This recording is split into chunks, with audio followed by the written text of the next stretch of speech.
اعوذ باللہ من الشیطان الرجیم بسم اللہ الرحمن الرحیم الحمد للہ رب العالمین والصلاة والسلام علی سیدنا و مولانا ابی القاسم محمد اللہم صلی علی محمد و آل محمد و آلہ الطیبین الطاہرین المعصومین المظلومین المنتجبین الاخیار ولعنۃ اللہ علی اعدائہم الاشرار اما بعد فقال اللہ تبارک و تعالی فی کتابہ المبین بسم اللہ الرحمن الرحیم ویل لکل ہمزۃ لمزہ الذی جمع مالا وعددہ یحسب ان مالہ اخلدہ کلا لینبذن فی الحطمہ وما ادراک ما الحطمہ نار اللہ الموقدہ التی تطلع علی الافئدہ انہا علیہم مؤصدہ فی عمد ممددہ۔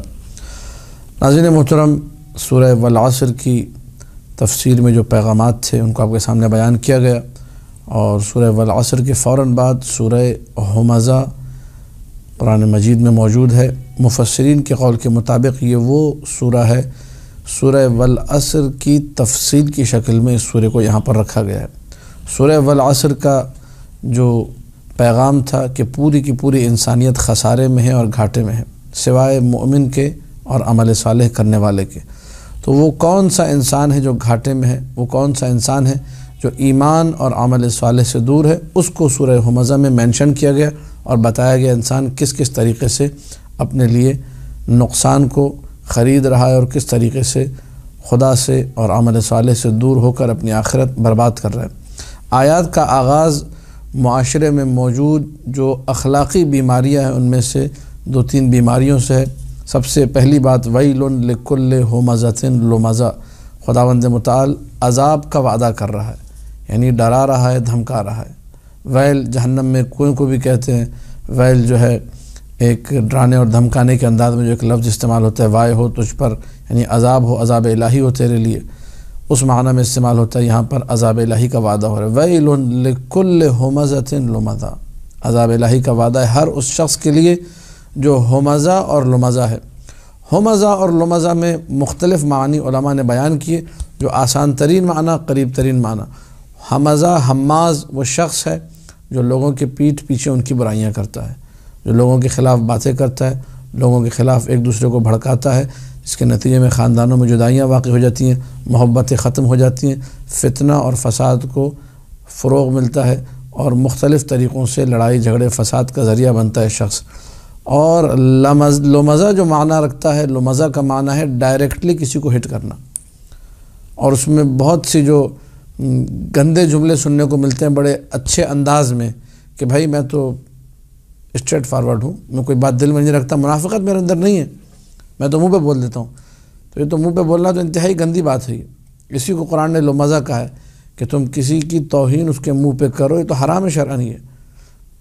اب چاہے تم اپنے آپ کو منافق نہ بناؤ، چاہے تم کہو میں اسٹریٹ فارورڈ ہوں، یا میں بولڈ ہوں، یا میں صاف گو ہوں، یہ صاف گوئی نہیں ہے، یہ عمل حرام انجام دینے والے گنہگار شخص کا ایک فعل ہے۔ توہین مومن ہے جو کہ حرام ہے، جس سے اللہ نے ڈرایا ہے قرآن میں، اور اس پہ عذاب کا وعدے کہ تم وہ کام کر رہے ہو۔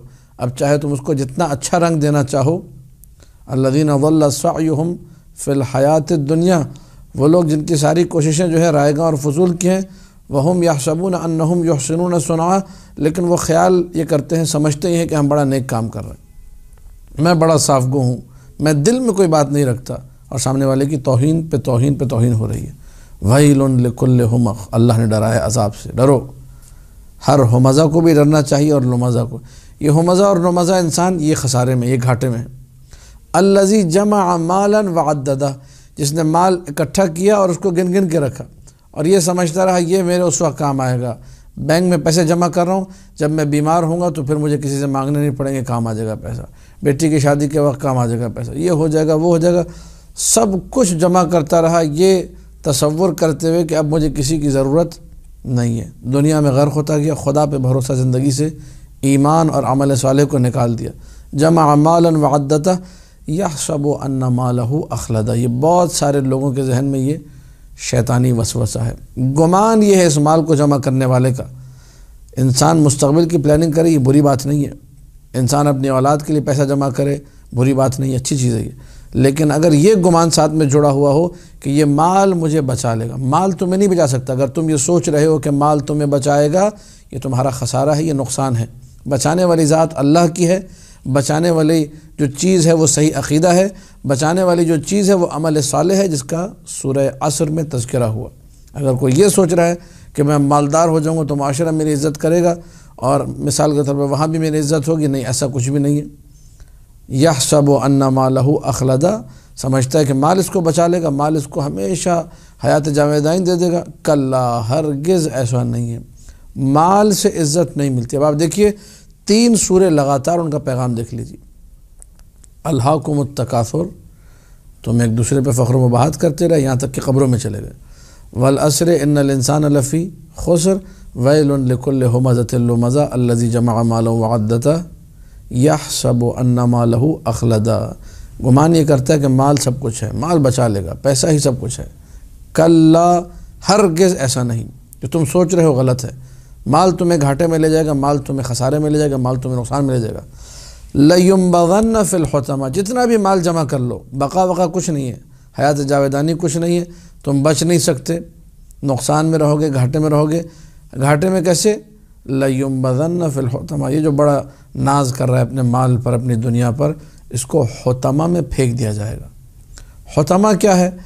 حتم گرانے کے معنی میں، ڈھانے کے معنی میں، ختم کرنے کے معنی میں، تباہ و برباد کرنے کے معنی میں لغت عرب میں استعمال ہوا حتم کا معنی۔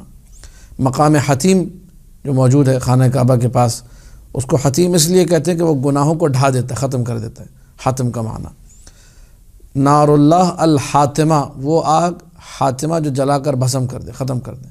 تو اب یہاں پہ لفظ حطمہ آ رہا ہے، حطمہ میں پھینک دیا جائے گا، ینبذن، تھرو کر دیا جائے گا حطمہ میں۔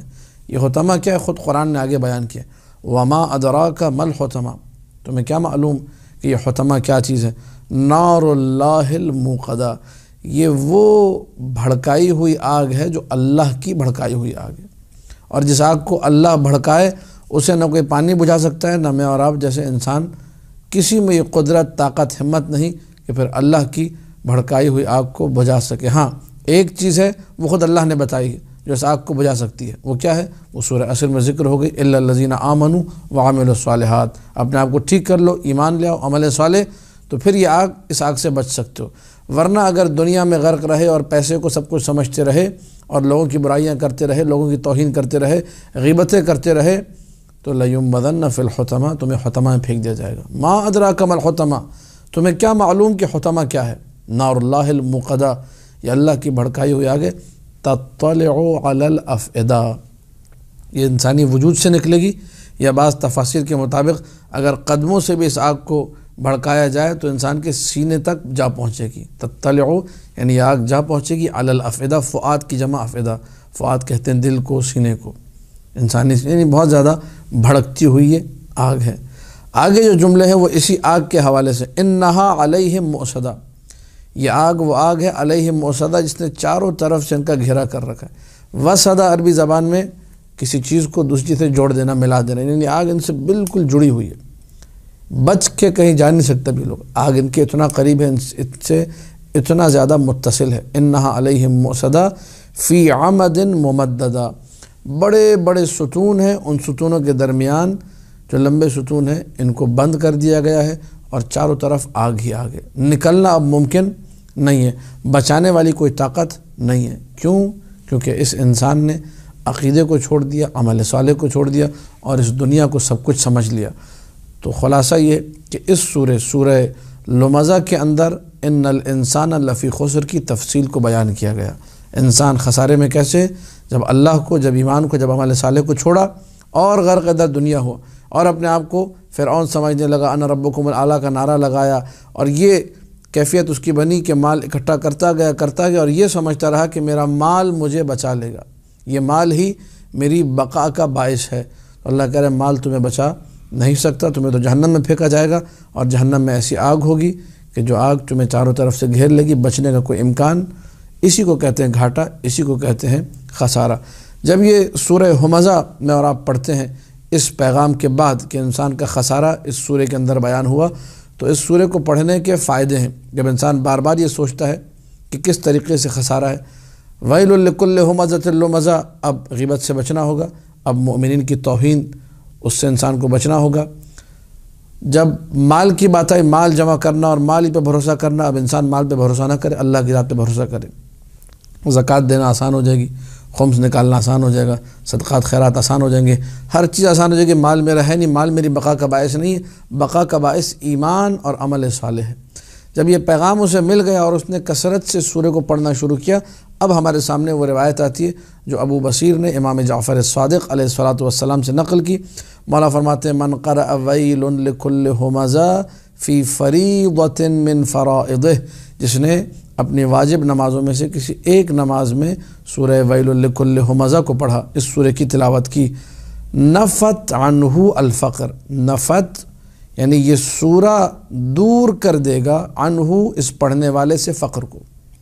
وہ لوگ جو بیچارے پریشان ہیں کہ مولانا صاحب کرونا کا زمانہ ہے، حالات ٹھیک نہیں ہو رہے، کیا کریں؟ تو یہ نسخہ امام جعفر صادق سلام اللہ علیہ کا بتایا ہوا ہے، آپ اپنی نمازوں میں سورہ ہمزہ کو پڑھنا شروع کر دیجئے، فقر کو یہ سورہ دور کرتا ہے، نفت عنہ الفقر، فقر دور کرنے والا سورہ ہے۔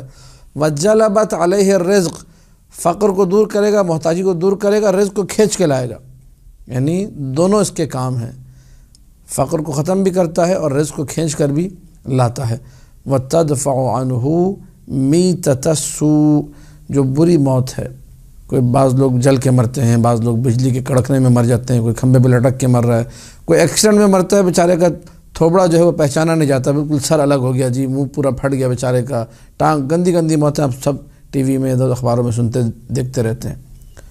اس قسم کی اموات سے خداوند متعال اس کو بچائے گا اس سورہ کے صدقے میں، بلکہ روایت کی جو تعبیر ہے تدفع، خود یہ سورہ اس کو اس موت سے بچا لے گا، بری موت سے۔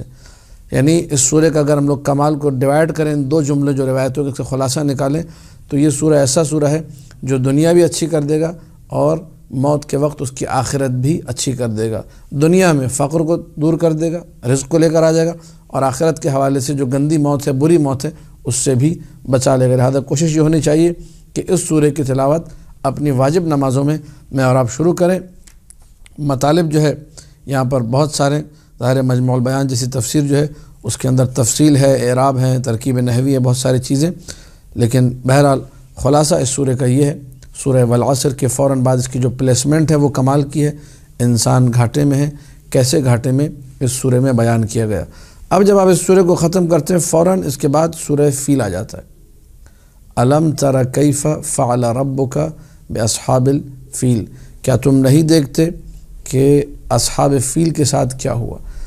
یعنی وہ انسان جو گھاٹے میں ہے، اس کی سمجھ لیجئے ایک مثال اسی کنٹینویشن کے ساتھ آگے آ رہی ہے۔ وہ انسان جو گھاٹے میں ہے وہ ابرہہ جیسا انسان ہے، بعض روایتوں میں ابو جہل بیان ہوا، بعض روایتوں میں اور دیگر مشرکین مکہ کے نام لیے گئے۔ انشاءاللہ آنے والے جو ہے کلپ میں مزید تفصیل سے سورہ فیل کو اور سورہ لإلاف قریش، چونکہ دونوں سورہ ایک ساتھ پڑھے جاتے ہیں، ان کو کمبائن ایک ساتھ جو ہے بیان کیا جائے گا۔ دعا ہے خداوند متعال سے کہ ہم لوگوں کو خسارے سے بچنے کی اور دنیا میں غرق ہونے سے بچنے کی توفیق عطا کرے، اور ذات الہی پر مکمل توکل، رب لا تکلنی الی نفسی طرفۃ عین ابدا، ایک لمحے کے لیے بار الہ تو مجھے میرے حال پہ نہ چھوڑنا۔ انسان اللہ سے متصل رہے، اللہ کے قریب رہے، اور اللہ کو سب کچھ سمجھے، نہ کہ اس مال دنیا کو۔ مال دنیا انسان کی بقا کا سبب نہیں بن سکتا، بلکہ یہ انسان کو تباہی و بربادی کی طرف لے جاتا ہے۔ حب الدنیا رأس کل خطیہ، دنیا کی محبت ہر برائی کی جڑ ہے۔ تو اس پیغام کے ساتھ کہ ہم لوگ اس خسارے سے محفوظ رہیں اور اپنی آخرت کو اچھا بنائیں، ان سوروں کی تلاوت کے ذریعے سے اجازت چاہتے ہیں۔ والسلام علیکم ورحمۃ اللہ وبرکاتہ۔